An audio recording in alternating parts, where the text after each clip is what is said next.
China और Taiwan के बीच में जो डिस्प्यूट हो रहा है, आखिर ये कहाँ तक जाके शांत होगा? क्या चाइना ताइवान पर हमला कर देगा या नहीं करेगा? इसको शुरुआत से हम समझते हैं। प्रथम विश्व युद्ध और द्वितीय विश्व युद्ध के दौरान चाइना में मेनली जब सेकेंड वर्ल्ड वॉर चल रहा था तो चाइना में बहुत भयानक गृह युद्ध चल रहा था और इसी का फायदा उठा के जापान इस पर अटैक कर चुका था। उस समय दो पार्टियां थी, एक माओ की जो थी माओ जेडांग की जो पार्टी थी उनका नाम था कम्युनिस्ट पार्टी, और नेशनलिस्ट पार्टी को जो लीड कर रहे थे क्वेमेंटोंग, तो ये चियांग काई शेक, क्वेमेंटोंग पार्टी थी तो चियांग काई शेक लीड कर रहे थे। तो दोनों के बीच भयानक गृह युद्ध हुआ। जापान के हमला को देखकर ये दोनों नेताओं ने एक समय के लिए युद्ध विराम कर दिया। गृह युद्ध उसे कहते हैं जब आपस में ही दो पार्टियां सत्ता के लिए लड़ लेती हैं, जैसे तालिबान और अफगानिस्तान की सरकार देखें, वो एक तरह का अंदर का गृह युद्ध था कि एक ही गुट दूसरे गुट को मारेगा अपने ही देश में।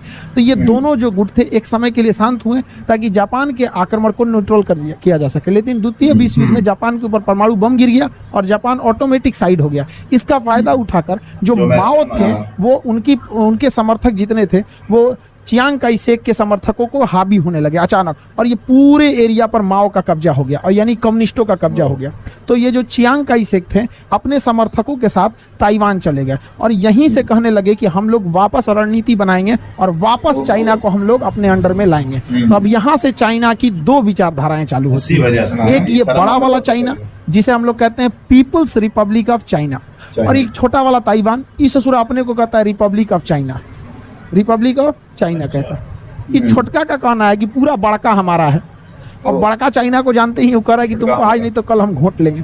तो ये मेनली लड़ाई चल रही थी। लेकिन उन धीरे धीरे जब ये मेनली जो अलग हुए थे सब 1949 का समय था यहाँ पर, जब ताइवान अलग हो गया। ताइवान का ऑफिशियल नाम रिपब्लिक ऑफ चाइना है और इसका नाम है पीपल्स रिपब्लिक ऑफ चाइना। तो दोनों के बीच में ये गृह युद्ध आगे बढ़ते गया। लेकिन ताइवान में जो गए थे क्वेमेंटोंग पार्टी वो धीरे धीरे कमजोर होकर एक छोटे से टापू में सिमट गई और इधर चाइना डे बाई डे बहुत आगे जाने लगा। अब चाइना ने लाया वन चाइना पॉलिसी। एग्जाम में अक्सर गलती कर देता है लड़का, वन चाइना पॉलिसी लगा देता है कि चीन में एक ही बच्चे हो सकते हैं। ये नहीं है। वन चाइना पॉलिसी का मतलब कि आप इस वाले चाइना को मानेंगे, इसे नहीं मानेंगे। वन चाइना पॉलिसी में एक्सेप्ट करना पड़ता है कि हम इस चाइना को मानते हैं और ये चाइना कोई देश नहीं है। भारत ने भी वन चाइना पॉलिसी फॉलो किया है, अमेरिका ने भी माना है, लेकिन वो कहते हैं कि इसको भी अधिकार है मानवाधिकार का। तो ये सब चीज हुआ। इसी सिलसिले में जो ताइवान था वो धीरे धीरे डेवलप करते रहा और डेवलप करते करते ये काफ़ी आगे डेवलप हो गया। खैर चाइना का भी ये एरिया काफ़ी ज़्यादा डेवलप है और इसी डेवलपमेंट में एक सबसे बड़ी डेवलपमेंट थी सेमीकंडक्टर की। सिलिकॉन एक सेमीकंडक्टर है जहाँ कहीं हमें इलेक्ट्रॉनिक डिवाइस चाहिए, यानी जहाँ कम करंट की ज़रूरत है, जैसे माइक, टीवी, कैमरा, ये जितने चीजें हैं इसमें सेमीकंडक्टर की जरूरत पड़ती है। आपका लैपटॉप, कंप्यूटर, कोई भी चीज जितना भी आप देख रहे हैं ये सारी चीजें आपको किसी न किसी इंस्ट्रूमेंट में मिलेगी। इवन कि आपके एटीएम कार्ड पे भी एक चिप लगा रहता है, मेमोरी कार्ड पे, सिम कार्ड में, जहां भी येलो कलर वाला देख रहे हैं उसे सिलिकॉन का ही यूज होता है।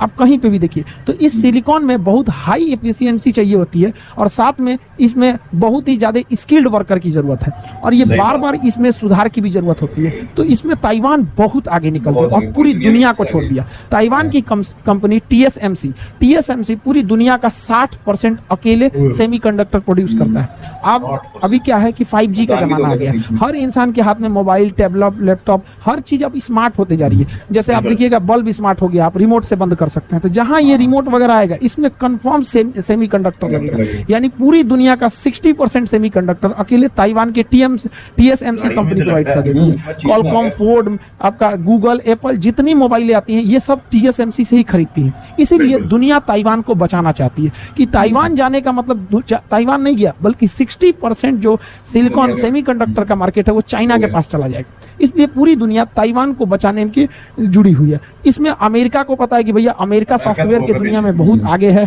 यहाँ पर, इसलिए इनको सिलिकॉन ज्यादा जरूरत होता है। और आप देखिए यहाँ पर तो एक सिलिकॉन वैली ही है अमेरिका में, कि वहीं पे गूगल, माइक्रोसॉफ्ट, टेस्ला सब उधर ही मिलने वाले हैं सब आपको। तो उन लोग जैसे टेस्ला की कार ऑटोमेटिक चलती है तो उसमें भी कंप्यूटर चाहिए, सिलिकॉन चाहिए। इसलिए ये चाहता है कि ताइवान हमेशा जिंदा रहे, इसलिए हमेशा ताइवान का पक्ष लेते रहता है। इस बार क्या किया, अमेरिका ने 2 कदम आगे बढ़ के काम कर दिया। एक्चुअली अमेरिका के संसद भवन को हम कांग्रेस कहते हैं। तो जो जिसे संसद भवन के 2 सदन होते हैं, जैसे हमारे यहाँ भी संसद भवन के 2 सदन हैं, तो हम लोग जिसे संसद कहते हैं, अमेरिका वाले उसे कांग्रेस कहते हैं। हमारे यहाँ कांग्रेस तो एक राजनीतिक पार्टी है, जबकि ब्रिटेन वाले उसी को पार्लियामेंट कहते हैं। तो एक ही नाम है उसका, कानून बनाने वाला जगह। ये है आपका अमेरिका का संसद, जिसे वो लोग कांग्रेस कहते हैं। इसमें 1 सदन है लोकसभा, 1 सदन है राज्यसभा। तो जिसे हम लोग लोकसभा कहते हैं, उसे अमेरिका के लोग हाउस ऑफ रिप्रेजेंटेटिव कहते हैं, उसे हाउस ऑफ रिप्रेजेंटेटिव। और जिसे हम लोग लोकसभा कहते हैं, उसे ब्रिटेन के लोग हाउस ऑफ कॉमन्स कहते हैं। कॉमन मतलब लोक, जनता का, जनता वाला। तो हम लोग बोलेंगे लोकसभा, अमेरिका वाला बोलेगा हाउस ऑफ रिप्रेजेंटेटिव, ब्रिटेन वाला बोलेगा हाउस ऑफ कॉमन्स।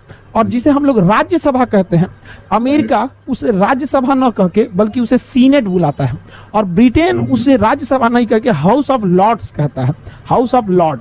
तो ये एक कंपैरिजन है इंडिया, अमेरिका और ब्रिटेन के संसद के स्ट्रक्चर की। तो अमेरिका क्या कांग्रेस तो कहते हैं, अमेरिका के संसद को कांग्रेस कहते हैं, और लोकसभा को कहते हैं हाउस ऑफ रिप्रेजेंटेटिव।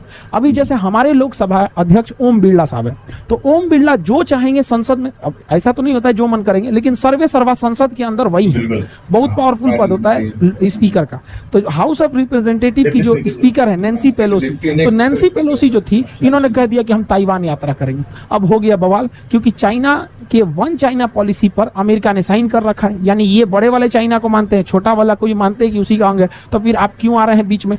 तो ये जो बाइडेन का ये स्टेप काफी मतलब एक तरह से कहिए कि रिस्की भी डिसीजन है। नैन्सी पेलोसी का जहाज जैसे ही ताइवान की राजधानी ताइपे में पहुंचता है, तो इनका तो भव्य स्वागत किया जाता है। नैन्सी पेलोसी के आने के बाद चाइना पूरी तरह से भड़क जाता है। वो ताइवान के चारों ओर से अपना नेवल एरिया लगा के और यहाँ पर मिसाइलों से बम्बार्डमेंट करने लगता है। अब जो भी मिसाइल ये मार रहा था, ये डैंगफेंग 5 मिसाइल मार रहा था, जिसे D5 कहा जाता है, DF5 कर रहा है डैंगफेंग। अब सोचिए यहाँ पर इसने टारगेट रखा है, और ये मिसाइल पूरी ताइवान के ऊपर से जा रही है। यहाँ के देश के लोगों को कैसा लग रहा होगा। यहाँ का एयर डिफेंस, एयरफोर्स, जो भी स्ट्रेटेजिक कमांड है इन लोग के पास, वो पूरी तरह से अलर्ट मोड पे आ जाते हैं यहाँ पर। और ये जानबूझ के चाइना इसी तरह से हमला कर रहा है, ताकि यहाँ की सरकार को, यहाँ की जनता के ऊपर दबाव बनाया जा सके। इवन कि ये जापान और भारत को भी धमकी दे रहा है ये चाइना, और कह रहा है कि युद्ध की ओर ढकेला जा रहा है। अब ये समझना है कि युद्ध होता है तो किसकी सेना कितनी मजबूत है, इसका कंपेरिजन कर लेते हैं। तो देखिए, चाइना के पास जो आर्मी है, पीपल्स लिबरेशन आर्मी, उसके पास 20 लाख एक्टिव सोल्जर्स हैं, लेकिन ताइवान के पास महज 2 लाख एक्टिव सोल्जर हैं। लेकिन एक्टिव सोल्जर के अलावा अगर देखेंगे रिजर्व में, तो चाइना महज 5 लाख सोल्जर को ही रिजर्व में रखा है, और ताइवान 15 लाख सोल्जर्स को रिजर्व में रखा है। तो ऐसा मत सोचिए कि चाइना के पास बहुत बड़ी सेना है। चाइना की सीमाएं भी तो बहुत बड़ी हैं। उसका कजाकिस्तान, किर्गिस्तान से विवाद चलता है, उधर वीगर मुसलमानों को लेकर झेल रहा है। भारत से है, नेपाल से, भूटान से, बहुत सारे देशों से टच करता है, ऊपर रूस मंगोलिया से टच करता है। तो उतनी बड़ी सेना भी चाहिए होती है। ऐसा नहीं कि हाथी ज्यादा खाता है, तो हाथी ज्यादा खाता है तो उसका तो कैलोरी लॉस भी तो होता है, उतना बड़ा शरीर को लेके चलना भी होता है। तो यहाँ पे रिजर्व सेना देख लिए। अगर हम बात करते हैं टैंक की, तो इसके चाइना के पास लगभग 5000 टैंक है, वही ताइवान के पास महज 1200 है। तो एक छोटे से देश के लिए 1200 टैंक बहुत हो जाते हैं यहाँ पर। अब आर्टिलरी गन, चाइना के पास 1734 आर्टिलरी गन है, वही ताइवान के पास 1410। आप देखें आर्टिलरी में, दोनों में बहुत का अंतर नहीं है। एक इतना बड़ा देश के पास 1700, इसके पास 1400 यहाँ पे आर्टिलरी गन है। इसके अलावा मल्टी बैरल रॉकेट लॉन्चर, एक साथ जो आर्टिलरी अंधाधुंध फायरिंग के लिए ये जो होते हैं, ये चाइना के पास 4120 है, और ताइवान के पास महज 257 है। यहाँ ताइवान पीछे छूट जाता है। हर मामले में आप देखेंगे तो ताइवान से तो आगे ही बैठता है चाइना। बख्तरबंद गाड़ियों के मामले में 35,000 चाइना के पास बख्तरबंद गाड़ियां हैं, वही ताइवान के पास ये संख्या केवल 3471 का है। तो इस मामले में भी ताइवान पीछे रह जाता है। अगर एयरफोर्स को देखते हैं, तो जो एयरफोर्स है, इसके पास 1200 लड़ाकू जहाजें हैं, इसमें उसका खुद का मैन्युफैक्चरिंग भी होता है। और वहीं 288 लड़ाकू जहाज केवल ताइवान के पास है। तो ताइवान की एयरफोर्स थोड़ी सी वीक है, थोड़ी क्या बहुत कंपैरिजन में करेंगे तो वीक हो जाएगा। हेलीकॉप्टर की देखिए, हेलीकॉप्टर की एक खासियत होती है ना, वो किसी भी छोटे बड़े टारगेट को हिट कर सकता है, क्योंकि उसकी स्पीड जो होती है धीरे होती है, साथ में वो एक जगह हवा में रुक सकता है। इस वजह से बहुत एक्यूरेट हमला कर लेता है हेलीकॉप्टर। तो चाइना के पास युद्धक हेलीकॉप्टर 281 है, वहीं महज 91 हेलीकॉप्टर ताइवान के पास है। जबकि ट्रांसपोर्ट देखेंगे, युद्ध के समय ट्रांसपोर्टेशन बहुत मायने रखता है कि टाइम पर किसी भी एमुनेशन को, दवाइयों को, वहां पे गोला बारूद को, एक्स्ट्रा फौजियों को टाइम पे पहुंचाना बहुत जरूरी है। पता चला एक दिन लेट पहुंचाएंगे तो सारा कहानी बदल जाएगा। तो चाइना के पास पास ट्रांसपोर्ट एयरक्राफ्ट की 286 की फ्लीट है, वहीं ताइवान के पास महज 19 ट्रांसपोर्ट है। लेकिन ताइवान इतना छोटा है, उसे ट्रांसपोर्ट ही कितना करना रहेगा, उतना तो सड़क से ही कर लेगा। तो ताइवान रखा है सेना अपने हिसाब से और चाइना रखा है अपने हिसाब से। नेवी के मामले में चाइना बहुत सुपीरियर है, उससे 777 नेवी के फ्रिगेट डिस्ट्रॉयर ये सब है, इनके पास महज 117 ही है ताइवान के पास। और एयरक्राफ्ट कैरियर देखेंगे तो ताइवान के पास तो एयरक्राफ्ट कैरियर ही नहीं है, जबकि चीन अभी हाल में अपना तीसरा एयरक्राफ्ट कैरियर भी शामिल किया, यानी लड़ने के लिए इनके पास 2 एयरक्राफ्ट कैरियर है सब चाइना के पास। सबमरीन, चाइना की नेवी की सबसे बड़ी रीढ़ मानी जाती है सबमरीन, इसे साइलेंट किलर भी कहा जाता है, पानी के नीचे रहती है। ताइवान के पास महज 4 है और पूरी दुनिया में सबसे ज्यादा सबमरीन रखने वाला यही है, चाइना है। 79 सबमरीन है इसके पास, ये चाइना की सबसे बड़ी बैकबोन है वहां पे। लेकिन समझिए चाइना के साथ एक ड्रॉबैक भी है, चाइना एक विशाल देश है और उसको ताइवान तक आने के लिए उसे उसकी जो बड़ी भारी भरकम सेना है वो काम नहीं आ पाएगी, समुद्रवा हेल के थोड़े आएगी। तो यहाँ से वो हेलीकॉप्टर के रास्ते भेज सकता है, एयरफोर्स के ट्रांसपोर्ट के रास्ते सैनिक उतार सकता है, नहीं तो नेवी है और ये एम्फीबियन एयरक्राफ्ट है। एम्फीबियन टैंक जो होते हैं वो पानी में भी चल सकते हैं। तो यहाँ पर चाइना ने एम्फीबियन टैंक्स को अपने एकदम बॉर्डर के पास क्लोज यहाँ पे लगा रखा है और चाइना ने यहाँ से मिसाइलें भी मार रहा है। उसने तो 5 मिसाइल जापान के एरिया में भी दाग दिया है वहां पर, ताकि जापान को भी वो इनडायरेक्टली कह रहा है कि तुम भी समझ जाओ ज्यादा उड़ना नहीं। देखिए चाइना के साथ दिक्कत क्या आने वाला है, इतना बड़ा देश है, इतना बड़ा देश में उसको यहाँ से अगर आर्मी को यहाँ ले आना है तो बहुत बड़ा हरकुलियस टास्क हो जाता है उसके पास चाइना के लिए यहाँ पे। और ताइवान पे हमला करने के लिए उसे जब सहारा लेना पड़ेगा हेलीकॉप्टर और एम्फीबियन टैंक का, तो अमेरिका इसमें बखूबी इस हथियार को यूज कर चुका है यूक्रेन की लड़ाई में।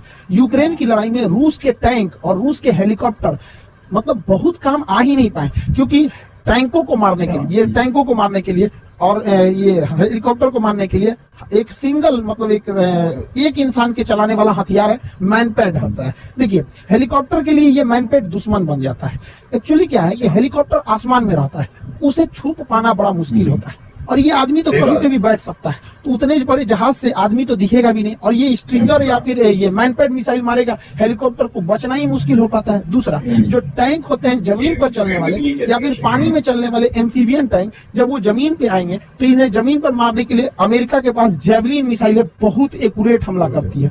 अब देखिए ये टैंक का छुपना मुश्किल है, ये तो कहीं नाली एगो गड्ढा खोद के उसी में घुस जाएगा, थोड़ा सा 4 फीट का गड्ढा खोद के उसी में छुप जाएगा, बैठ जाएगा और निकल के मार सकता है। अमेरिका को तत्काल जिस तरह यूक्रेन को पहुंचाया ससुराल लेट से पहुंचाया, लेकिन ताइवान के पास प्रॉपर मात्रा में मैनपैड होने चाहिए और जेवलिन मिसाइल होनी चाहिए, क्योंकि जब वो आएंगे तो इसी तरह से आएंगे। और रही बात एयरफोर्स की, तो एयरफोर्स बड़े टारगेट को हिट करती है, छोटे टारगेट को नहीं हिट कर पाती है। तो एयरफोर्स इन लोग को देख भी नहीं पाएगी क्योंकि इनकी स्पीड भी बहुत तेज होती है और ना ही ये लोग उसको मार पाएंगे।